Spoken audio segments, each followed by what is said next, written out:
मनीष सरकारी नौकरी करता है। सालों बाद मनीष को नौकरी से छुट्टी मिलती है, इसलिए वो घूमने के लिए आजमगढ़ पहुंच गया। मनीष इस जगह से अनजान था। कितने साल बाद आज मौका मिला है मुझे घूमने का। ये छुट्टी मैं वसूल करूंगा, बहुत मजे करूंगा। तभी मनीष ने सामने टंगा एक बोर्ड देखा। मनीष ने गांव के अंदर कदम रखा। ये गांव तो बहुत ही सुनसान है, कोई दिखाई भी नहीं दे रहा है यहाँ। बड़ी अजीब बात है ये। थोड़ी हवा चलती है। मनीष की आंखों में कुछ चला जाता है। उसे कोई चुड़ैल दिखती है और फिर वो गायब हो जाती है। मनीष डर जाता है। कौन है? कोई है यहाँ? तभी मनीष को कोई पीछे से धक्का देता है। देखो, मैं एक सरकारी नौकरी करता हूँ। मुझे कुछ हुआ ना तो तुम जो भी हो मुसीबत में आ जाओगे। मेरे सामने आओ। मनीष चुड़ैल को देख अपनी जान बचाने के लिए भागता है। वो दाहिनी ओर जाता है तो चुड़ैल वहां खड़ी हो जाती है और बाईं ओर जाता है तो चुड़ैल वहां आ जाती है। जहां जहां मनीष भागता, चुड़ैल वहीं आ जाती है।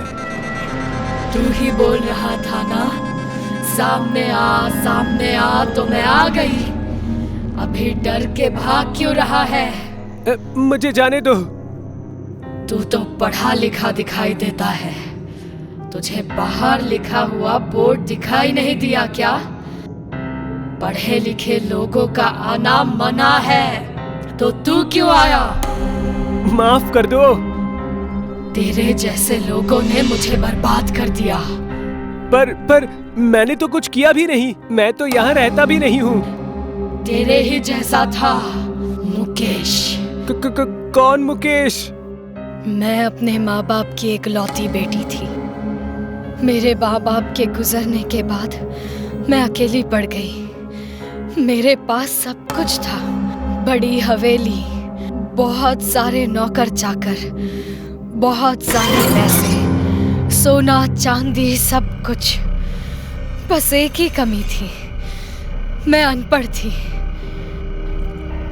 रानी जी, मेरे पिताजी राजा जी का सारा हिसाब किताब संभालते थे। उस दुर्घटना में अपने माताजी पिताजी के साथ मेरे बाबा की भी मृत्यु हो गई। हाँ, हम जानते हैं मुकेश। मैं आपकी क्या सहायता कर सकती हूँ? पिताजी के अलावा मेरा कोई नहीं है इस दुनिया में। मैं कैसे अपनी जिंदगी गुजारूंगा? अगर आप मुझे कोई छोटा मोटा काम दे सकते तो बहुत अच्छा होता। हाँ, क्यों नहीं। तुम यही हमारे घर के छोटे मोटे काम कर लिया करो। मुकेश हमेशा रानी जी के साथ रहा करता था, घर के छोटे मोटे काम किया करता था। एक दिन रानी जी हिसाब किताब की किताबें लेकर चिंतित बैठी थी। तभी मुकेश उनके पास आया। रानी जी, आप बहुत चिंतित दिख रही है। कोई परेशानी है क्या? हाँ मुकेश, मेरे पास बेशुमार दौलत है, सब कुछ है, पर मैं अनपढ़ हूँ। मेरे पिताजी ने लाख कोशिश की मुझे पढ़ाने की, लेकिन मैं पढ़ नहीं पाई। काश थोड़ा पढ़ लिख लेती। अब इन सब को संभाल नहीं पा रही। हिसाब किताब मेरे बस की बात नहीं है मुकेश। बस इतनी सी बात? रानी जी, मेरे पिताजी आपके पिताजी का हिसाब किताब संभालते थे, और अगर आपको मुझ पर विश्वास है तो मैं आपका ये काम अवश्य कर सकता हूँ। तुमने तो मेरी उलझन ही सुलझा दी मुकेश। मुझे तुम पर पूरा विश्वास है। तुम आज से ही इन किताबों का भार संभाल लो।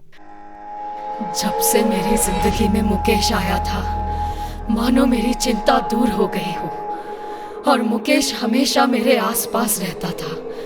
मुझे वो पसंद भी आने लगा था। रानी जी, ये कुछ कागज हैं। आपका अंगूठा चाहिए। मैं ये कागज पढ़ दूं? नहीं मुकेश, कोई जरूरत नहीं। मुझे तुम पर यकीन है। बोलो, कहाँ अंगूठा लगाना है? मैं मुकेश की हर बात मान लेती थी। जहाँ मुकेश अंगूठा लगाने को बोलता था, मैं लगा देती थी। मैंने तो मुकेश और मेरी शादी के सपने तक संजो रखे थे। पर उस दिन कुछ लोग आए। कौन हो तुम लोग? जरा रुकिए, ऐसे कैसे घुसे चले आ रहे हो मेरी हवेली में? कौन हो? हम ये हवेली खरीदने आए हैं। हवेली के मालिक ने हमें बुलाया है। क्या?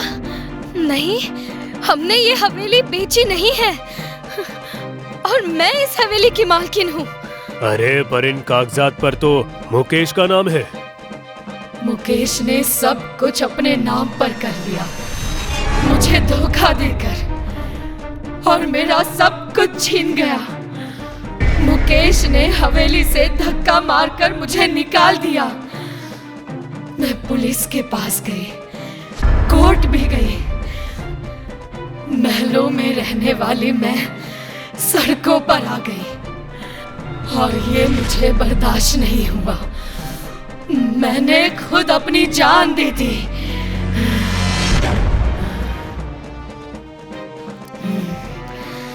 उस दिन से मैं चुड़ैल बन गई और मैंने एक एक कर सबको मार दिया। पर मुकेश मेरे हाथों से बच गया। पर मैं मुकेश नहीं हूँ, मुझे जाने दो। मुझे पता है तू मुकेश नहीं है, पर उसी का खून है। तेरे बाप का नाम मुकेश है ना? पिताजी की गलती की सजा मुझे मत दो, प्लीज। मनीष वहां से भागने लगता है। तभी जोर से आंधी आती है। मनीष कुछ देख नहीं पाता है। चुड़ैल मनीष को हवा में उठाकर पटक देती है। चुड़ैल ने मनीष की गर्दन धड़ से अलग कर दी और उसका सिर गांव के बाहर टंगे बोर्ड पर अटका दिया। इस गांव में पढ़े लिखों का आना मना है।